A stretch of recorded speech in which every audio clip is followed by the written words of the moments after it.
नमस्कार, म धरानबाट रमेश प्रसाई। आज म जुन विषय लिएर आएको छु यो विषयको भिडियोलाई शेयर गर्नुहोला भनेर म भन्दिनँ, किनकि राष्ट्रियताको चेतनाले हामीसँग जोडिएका विद्वान शुभचिन्तकहरूले आफै बुझेर यसलाई शेयर गर्नुहुनेछ।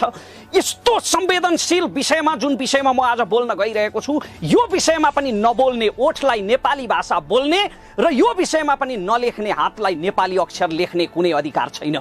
प्रसंग हो मिचाहा जोदाहा अतिक्रमणकारी छिमेकी राष्ट्र भारतले हाम्रो भूमि लिपुलेख र कालापानीबाट मानसरोवरसम्म पुग्ने गरी सडक बनाएको। कूटनीति कूटनीति कूटनीति भन्छन् नि आज। हो, त्यही कूटनीतिको इतिहासबाट सुरुवात गर्छु आज। खुकुरी होइन, कूटनीतिकै कुरा गर्छु, त्यो पनि प्योर अर्ग्यानिक विशुद्ध निखुर नेपाली कूटनीतिको। तर त्यसभन्दा अगाडि एउटा कुरा चाहिँ प्रश्न पारौँ है। यो सिमाना मिचियो कि बेचियो भन्ने प्रश्न नै होइन। फेरि सुन्नु होला, यो सिमाना मिचेको हो कि कुनै राष्ट्रघातीले बेचेको हो भन्ने प्रश्न नै होइन। कसैका माओलीले दिएको दक्षिणा हो र बेच्नलाई, कि जिजसकी छोरीले होली वाइन पिलाएर दिएको तकमा हो यो? मर्द सैनिकहरूले प्याक प्याक हुँदै किल्लामा लडिरहँदा महिला केटाकेटीहरूले अडङ गडङ तोप बर्सिरहेको बेलामा तोपका अगाडि छाती थापेर किल्लाका प्वाल टाल्दै महिला र केटाकेटीहरूले समेत रगतको आल पोखेर आर्जिएको माटो हो यो। त्यति सजिलो छ बेच्न? अब कूटनीतिको कुरा गरौँ, त्यो पनि नेपाली कूटनीतिको। राजा महेन्द्रकालीन इतिहासका पुस्तकहरूमा यो सर्वत्र उपलब्ध छ। 1950 को अपमानजनक सन्धिपछि भारतीय सेना नेपालका उत्तरी सीमा नाकाहरूमा अड्डा जमाएर बसेको थियो। यो राजा महेन्द्रलाई पटक्कै मन परेन छ। अनि एक दिन उनले आफ्ना बेस्ट कूटनीतिक सल्लाहकार डाक्टर यदुनाथ खनाललाई बोलाएर भनेछन्, ओ खनालजी, ती उत्तरतिर बसेका भारतीय सेनालाई हटाउनु पर्यो, के गर्ने होला? यदुनाथ खनालले भनेछन्, सरकार हजुर अगाडि नबढी बक्सियोस्, किनकि भारतले सेना फिर्ता गर्यो भने त हजुर एकदम नेसनलिस्ट हिरो होइबक्सन्छ, तर फिर्ता गरेन भने कहाँ गइबक्सन्छ? अनि यदुनाथ खनालको सल्लाह अनुसार भोलिपल्ट तत्कालीन प्रधानमन्त्री लोकेन्द्र बहादुर चन्दको एउटा अन्तर्वार्ता एउटा अङ्ग्रेजी अखबारमा छापिएछ। त्यो अन्तर्वार्ताको आशय थियो कि नेपाल सरकारलाई कुनै सुरक्षा खतरा छैन, त्यसकारण नेपाल सरकार चाहन्छ कि भारतीय सेना तुरुन्तै नेपालको उत्तरी सीमाबाट फिर्ता जाओस्। भारत जतिसुकै चुथो र लुच्चो प्रवृत्तिको भए पनि संसारमा आफ्नो साधु बिरालोको छवि कायम गरिराख्न चाहन्छ। त्यसकारण त्यही साधु बिरालोको छवि जोगाउनका लागि त्यो लेख छापिने बित्तिकै तुरुन्तै भारतीय सेना फिर्ता भयो। म कुनै राजावादी होइन, तर राष्ट्रवाद जोसुकैले अङ्गाले पनि त्यसको समर्थन गर्छु र दाबीका साथ भन्छु कि राजा महेन्द्रको त्यति बेलाको राष्ट्रवादको अडान आजका लोकतान्त्रिक नेताहरूको भन्दा दरो थियो। हाम्रा प्रधानमन्त्री केपी शर्मा ओलीको अडान पनि नाकाबन्दी ताका त त्यस्तै खरो थियो, तर त्यो पनि एकादेशको कथा जस्तो भयो। आज भारतले हाम्रो विवादित भूमिमा कैयौं पटक डिप्लोमेटिक नोट पठाउँदै ती सारा नोटहरूलाई व्यवस्था गरेर डस्टबिनमा मिल्काएर सारा कूटनीतिक मर्यादाहरूलाई एकातिर हुर्याएर सडकको उद्घाटन गरिदियो। उताका रक्षा मन्त्रीले सडकको उद्घाटन गरे, रातारात पराल कुहिएर च्याउ उम्रे जस्तो बन्छ सडक बन्न महिनौं लाग्छ, तर हाम्रो सरकारले देख्दै देखेन। उताका रक्षा मन्त्रीले सडकको उद्घाटन गरे, हाम्रा रक्षा मन्त्रीले हेलिकप्टरबाट अनुगमन गर्दा समेत बनिरहेको सडक देखेनन्। बिचरा कति गम्भीर समस्या रहेछ ईश्वर पोखरेलको आँखामा। तर ईश्वर पोखरेलको मात्र होइन, देशैभरिको आँखामा दोष छ। सांसदहरू संसदमा उभिएर राष्ट्रियताको भाषण गरिरहँदा संसदको रोस्टममा भएको गलत नक्सा देख्दैनन्, जुन नक्सामा लिपुलेख, लिम्पियाधुरा र कालापानी छैन। कर्मचारीहरू, अधिकारीहरू, नेताहरू, पत्रकारहरू कोही पनि नेपालको निशान छापमा समेत गलत भएको नक्सा देख्दैनन्। जब सिमानाको विवाद चुलिन्छ त्यति बेला मात्र देख्छन् र अरू बेला पटक्कै देख्दैनन्। यस्तो लाग्छ सारा देश देखाइदियो भारतले, अनि भारतले देखाइदियो भारतले सारा कूटनीतिक नोटलाई डस्टबिनमा मिल्काएर सडकको उद्घाटन गरेर भारतले यो सन्देश दियो, स्पष्ट मेसेज यो दियो भारतले तपाईलाई, मलाई र हामी सम्पूर्ण नेपालीहरूलाई कि नाथे नेपाली हो, तिमीहरू कुर्लिराख, तिमीहरूकै अगाडि तिमीहरूको जमिनमा सडक बनाउँछौ हामी र तिमीहरू हेरै हुन्छौ, लौ गर त के गर्छौ? खुल्ला चुनौती दियो भारतले। अनि हाम्रा कायर राजनीतिज्ञहरूले फेरि कायरता दोहोर्याएर फेरि अर्को प्रेस नोट पठाए। मृगौलाको रोगको त उपचार हुँदो रहेछ, नेपालमै पनि प्रत्यारोपण हुँदो रहेछ, कोरोनाको रोग पनि औलोको औषधिले निको हुँदो रहेछ, तर कायरताको रोग निको पार्ने, कातरपनाको रोग विषेक गराउने त कुनै औषधि बनेकै छैन, WHO ले कुनै प्रयोग गरेकै छैन। अनि यही कायरता बुझेको भारत बारम्बार हाम्रो सिमानामा अतिक्रमण गरिरहन्छ। अब त जाग्नुहोस् न प्रधानमन्त्री कमरेड, अब त बिउजनुहोस्, कमसेकम परीक्षा हो यो, ऐतिहासिक परीक्षा।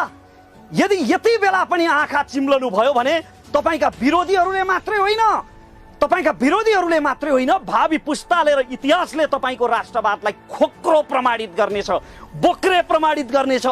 तर यदि यति बेला तपाईले दरो स्ट्यान्ड लिनुभयो भने, तपाईले दरो खरो रूपमा भारतसँग उत्रिन सक्नुभयो भने, मोदीलाई आँखा जुदाएर प्रश्न गर्न सक्नुभयो भने, मित्रौं यो के गरेको? तिमीले त यति बेला जमिनको सिमाना मात्रै होइन, हेपाईको सिमाना पनि पार गर्यौ। यो त अति भयो, जहाँ अति हुन्छ त्यहाँ क्षति हुन्छ। यदि तपाईले नरेन्द्र मोदीलाई डाइरेक्ट आफ्नो हटलाइनबाट फोन गरेर यति भन्न सक्नुभयो भने, कूटनैतिक पहल गर्न सक्नुभयो भने, सारा जनताले जीवनभर तपाईप्रति गौरव गर्नेछन् र मृत्युपछि पनि तपाईले नाटक गरेर होइन, साँच्चीकै वेदनाले वियोगले थिलथिलो भएर आँसु झार्ने मलामीहरू पाउनुहुनेछ। त्यसकारण विलम्ब नगर्नुहोस्। तर यो प्रधानमन्त्री केपी शर्मा ओलीको मात्रै कुरा होइन, कुरा हो हाम्रो राजनीतिमा भएको अवसरवाद र कायरताका रोगीहरूको। हाम्रो पुरै राजनीति अवसरवादीहरूले, 101 अवसरवादीहरूले भरिएको छ। अहिले प्रचण्डले, माधव नेपालले, भीम रावलले बडो देशको पक्षमा बोल्दा हामीलाई लाग्छ वाह यिनीहरू त क्या देशभक्त रहेछन्।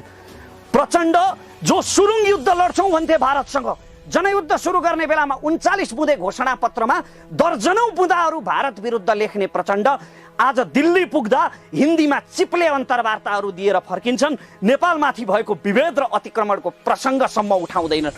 अर्को उदाहरण भीम रावलको लिउँ। भीम रावल अहिले निकै सामाजिक सञ्जालमा उचालिएका छन्। संसददेखि सामाजिक सञ्जालसम्म उनले गरेको सरकारको आलोचना हेर्दा तपाईँलाई लाग्ला वाह कति देशभक्त नेता रहेछन्। यस्तो छ हाम्रो राजनीति। अहिले कोरोनाको सङ्कटले सारा विश्व नै त्राही भएको बेला, आक्रान्त भएको बेला, विदेशमा नागरिकहरू बेरोजगारीले प्याक भएको बेला, देशभित्र अहिले के खाए भरे के खाउँ भन्ने समस्या भएको बेलामा यहाँका राजनीतिज्ञहरू एउटा पार्टी फुटाउने अध्यादेशको बहानामा केपी ओलीलाई राख्ने कि हटाउने भनेर कुकुर बिरालो जसरी भिडिरहेको के भारतलाई थाहा छैन होला र? त्यहाँ थोरै प्रधानमन्त्रीका यस्ता हावादारी सल्लाहकारहरू छन्। आफ्नै भूमिमा सडक बनेको समेत कसैले देखेन। राष्ट्रिय अनुसन्धान विभाग भन्ने एउटा गुप्तचर निकाय पनि छ प्रधानमन्त्री मातहतको, त्यसले पनि देखेन। के को तलब लिन्छन् यिनीहरू? अनि हाम्रो राजनीतिमा भएको यो कोलाहल र यो कायरताको फाइदा उठाएर भारतले पटक पटक अतिक्रमण गरिरहन्छ, हामीलाई हेपिरहन्छ।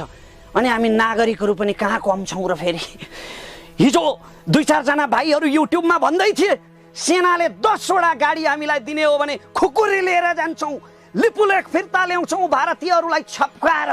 होइन साँच्चै जान्छौ त प्रिय भाइ हो? साँच्चै जाने भइदिएको भए इलाममा चेलीबेटीको बलात्कार, नेपाली चेलीहरूको इज्जत लुट्दा भारतीय सैनिकहरूले कहाँ थियो तिमीहरूको जोस? एसएसबी तराईमा छिरेर हाम्रा मधेसी दाजुभाइहरूलाई लात्तीले भकुर्दा कहाँ थियो तिमीहरूको जोस?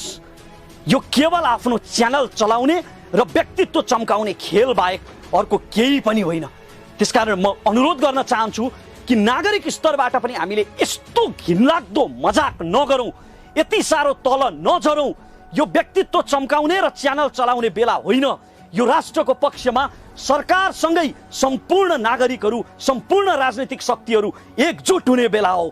अर्का एकजना विज्ञले भन्दै थिए युट्युब च्यानलमा बडो विश्व इतिहास छाँटिरहन्छन्। विश्व इतिहास बुझेका ती विज्ञ आज आफ्नो च्यानलबाट भन्दै थिए कि 1 करोड दिने रे नेपाली सेनालाई भारतीय सेनासँग लड्न शक्तिशाली बनाउन 1 करोड दिने रे। कुनै शिक्षाबाट वञ्चित मान्छेले यस्तो टिप्पणी गरेको भए म सोच्ने थिएँ बिचरा राष्ट्रभक्तिको भावले गर्दा आवेशमा आयो। तर विश्वको इतिहास फलाक्ने ती तथाकथित विद्वानलाई भारत र नेपालको आर्थिक र सैनिक शक्तिको अन्तर थाहा छैन। कति वर्षमा नेपाली सेना भारतसँग युद्ध लड्न सक्षम हुन्छ अनि त्यति वर्षमा भारत कति अगाडि बढिसक्छ। त्यसकारण यस्तो यो युद्धको सङ्घर्षको यस्तो पागलपन्थी कुरा गरेर, यस्तो भ्रम फैलाएर आफ्नो च्यानल चलाउन, व्यक्तित्व चम्काउन र हिरो बन्नको लागि यो अवसरलाई प्रयोग नगरौँ। यो त कतिका लागि त बहाना पो भएछ। अहिले चर्चामा आउनको लागि यही भिडियोमा मैले 1 महिनाभित्रमा भारतले लिपुलेख फिर्ता गरेन भने म 500 लगाएर मर्छु, आत्महत्या गर्छु भने यो भिडियो कम्ता भाइरल हुन्छ। तर त्यसले के उपलब्धि दिन्छ? के त्यसले भारतले लिपुलेख फिर्ता गरिदिन्छ? हाम्रा परराष्ट्र मन्त्री प्रदीप गेवालीले भने कि उनको सरकारलाई विश्वास छ रे, भारतले वार्ताबाट लिपुलेख कालापानी फिर्ता गर्छ भन्ने विश्वास छ रे। 18 सालदेखिको समस्या हो यो माननीय मन्त्रीज्यू। यही विश्वास गर्दा गर्दै मेरा हजुरबाउको पुस्ता त मरेर गयो। भारतले वार्ताबाट लिपुलेख फर्काइदेला भन्ने विश्वास गर्दा गर्दै हजुरबुवाको पुस्ता मरेर गयो। अहिले बुवाको पुस्ता पनि जानै लागेको छ। अब कति पुस्ता जाने हो भारतले फर्काइदिन्छ भन्ने विश्वास गर्दा गर्दै। यसका लागि दरो पहल, दरो कूटनीति चाहिन्छ। खुकुरी होइन, मैले कूटनीतिको कुरा गरेको हुँ। तर कूटनीति यो सरकारको जस्तो, यी राजनीतिक दलहरूको जस्तो लाचार कूटनीति होइन। कूटनीति चाहिन्छ यदुनाथ खनालको जस्तो। त्यसकारण यसका लागि सम्पूर्ण नागरिकहरू एकताबद्ध हुनु आवश्यक छ। म एउटा नाथे नागरिक, मेरो अन्तिम क्षमता भनेको मेरो आवाज मात्रै हो र मैले यसलाई राष्ट्रको पक्षमा प्रयोग गर्नका लागि हिन्दीमा समेत बोलेर हिन्दुस्तानीहरूसम्म हाम्रो राष्ट्रको वेदनालाई पुर्याउने प्रयत्न गरेँ। र आज पनि हुन त म जब मनुवाले बताएका उपायहरू माननीयहरूले नजानेका त के होलान् र, तैपनि मेरो अल्पज्ञ मस्तिष्कले पहिले आएका केही उपायहरू म यहाँ राख्न चाहन्छु जसले साँच्चीकै लिपुलेख कालापानी फिर्ता गराउने दिशामा भूमिका खेल्न सक्छ।